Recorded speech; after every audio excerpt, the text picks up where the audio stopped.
सभी भारत की माताओं को मेरा प्यार भरा राधे राधे। विश्व में जहां भी माताएं बहन सनातन धर्म को मानने वाली रहती हैं, सभी को मेरा प्यार भरा राधे राधे। आज हम चर्चा करेंगे वट सावित्री व्रत की पूजा की। सभी भारत की माताएं ये बात जानती हैं कि वट वृक्ष की पूजा करने से सावित्री जो माँ है हमारी सबकी, जिन्होंने पति की सेवा कैसी होती है, पतिव्रत धर्म का पालन करने से क्या प्राप्त किया जा सकता है, इस चरित्र का दर्शन उन्होंने अपने जीवन में कराया। अगर हमारे मन में सत्यता हो, हमारे मन में निष्ठा हो, तो हम क्या नहीं प्राप्त कर सकते। हम लोग अपना जीवन ही बदल सकते हैं। ऐसी बहुत सुंदर कथा सावित्री माँ की है। वट व्रत सावित्री और वट वृक्ष की पूजा करते हैं। वट की पूजा करने से, सावित्री माँ की कहानी सुनने से, उस व्रत को करने से जो लाभ मिलता है वो अद्भुत है। मैं आपको उसी के कहानी के बीच में संदर्भ में कुछ बताऊंगा। आप ये व्रत अवश्य करें। जो चाहते हैं कि मेरा पति निरोगी काया को प्राप्त हो, वो ये व्रत करें। जो निसंतान लोग हैं, जिन्हें गृहस्थ आश्रम में जाने के बाद भी अभी तक संतान की प्राप्ति नहीं हुई है, वो भी इस व्रत का महत्व क्या है, इसकी वट की पूजा करें, वट वृक्ष की पूजा करें। आप जानते हैं उसकी जो जड़ें होती हैं वो बहुत विशाल होती हैं, वो फैलता ही चला जाता है। जो वट वृक्ष की पूजा करते हैं वो हमेशा ऐसे ही वट वृक्ष की जड़ों की तरह उनका परिवार, उनका वंश फैलता ही चला जाता है। इसलिए हमें वट वृक्ष की पूजा उस दिन करनी चाहिए। और उसी में एक कथा आती है सावित्री माँ की, सत्यवान सावित्री की। आप सब कथा जानते हैं। सावित्री एक राजकुमारी थी, एक राजा की पुत्री थी। स्वयं उनको पति वरण करने का अधिकार मिला तो एक कुटिया में रहने वाले धर्मनिष्ठ, कर्मनिष्ठ, मातृपितृ भक्त सत्यवान को उन्होंने अपने पति को चुना। देखिए, राजकुमारी और कहाँ रहती है, झोंपड़ी में रहने वाले सत्यवान से यह है चरित्र की पूजा, धन की पूजा नहीं। यहां कितना बड़ा मैसेज है। जो व्यक्ति चरित्रवान हो, अपने माँ बाप की सेवा करने वाला हो, जो कर्मनिष्ठ हो, जो किसी की पराई संपत्ति पर नजर न रखता हो, उसके साथ रहना लाख गुना अच्छा है। तो सावित्री ने उनके साथ विवाह किया। नारद जी ने कहा था ये अल्पायु है।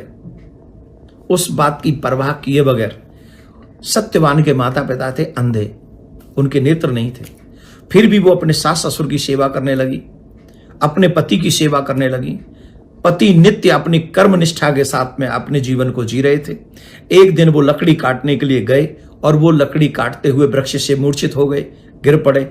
सावित्री ने उनको अपनी गोद में रख लिया, उनके सर को, और उनका सर सहलाने लगी। इतने में सामने यमराज आ गए और यमराज ने कहा कि आज इसका अंतिम दिन है, इसे मैं अपने साथ लेके जाऊंगा। सावित्री ने कहा नो प्रॉब्लम, आप लेके जाइए, लेकिन मैं भी इनके साथ चलूंगी। अरे ऐसे कैसे चलोगी, समय इसका कंप्लीट हुआ। बोले मैं पतिव्रता स्त्री, अपने पति को एक क्षण नहीं छोड़ सकती, आप लेके चलिए, मुझे भी आपके साथ चलना है। सावित्री यमराज जी के साथ चलने लगी। कुछ देर गई तो यमराज कहे भाई देखो, हम तुमसे ऐसा नहीं चाहते, ये नियम के विरुद्ध है, तो हमसे कोई वरदान मांग लो। बोले ठीक है, मेरे बूढ़े सास ससुर के नेत्र आ जाएं। बोले ये मस्त। यमराज फिर आगे चलने लगे। फिर यमराज ने कहा सावित्री से कि भाई आप वरदान मांग लो, पर यहां से लौट जाओ। बोले वरदान देना है तो मेरे सास ससुर का जो खोया हुआ राज्य है वो वापस मिल जाए। बोले ये मस्त। यमराज फिर आगे चलने लगे, सावित्री फिर पीछे चलने लगी। सावित्री जब पीछे चलने लगी तो यमराज ने कहा अब क्या हुआ, अब तो तुम्हें वापस जाना चाहिए, एक और वरदान मांग लो। बोले ठीक है, आप देना चाहते हो तो दे दीजिए, मैं 100 बच्चों की मां बनूं, ऐसा आशीर्वाद मुझे दीजिए, ऐसा वरदान दीजिए। यमराज थोड़े ऐसे ने थोड़े से क्रोध से में आ जाते हैं, थोड़ा झुंझलाहट हो गई थी कि पीछा ही नहीं छोड़ रही है। तो बोले मस्त, बिना सोचे समझे कह दिया ये मस्त। यमराज जाने लगे, फिर वो सावित्री पीछे पीछे आने लगी। तो यमराज ने पूछा अब तुमको 3 वरदान दिए जा चुके हैं, इसके बाद भी तुम मेरा पीछा नहीं छोड़ रही, अब क्या हुआ? उन्होंने कहा आप ही ने तो कहा मैं 100 बच्चों की मां बनूंगी, मेरे पति को आप लेके जा रहे हैं, मैं पतिव्रता स्त्री हूं, अपने पति को छोड़कर स्वप्न में भी मैं किसी पराये पुरुष को नहीं देखती हूं, तो इनको अगर आप ले जाएंगे तो मैं 100 बच्चों की मां कैसे बनूंगी? धर्मराज बड़े प्रसन्न हुए उनके उस पति के प्रेम से, उस निष्ठा से, उस व्रत से। और उन्होंने सत्यवान के प्राण लौटा दिए। भारत की माताएं बहन, भारतीय संस्कृति को अपनाने वाली माताएं बहन और इस व्रत में निष्ठा रखने वाली माताएं बहन क्या नहीं करा सकती? भगवान से क्या आप प्राप्त नहीं कर सकती?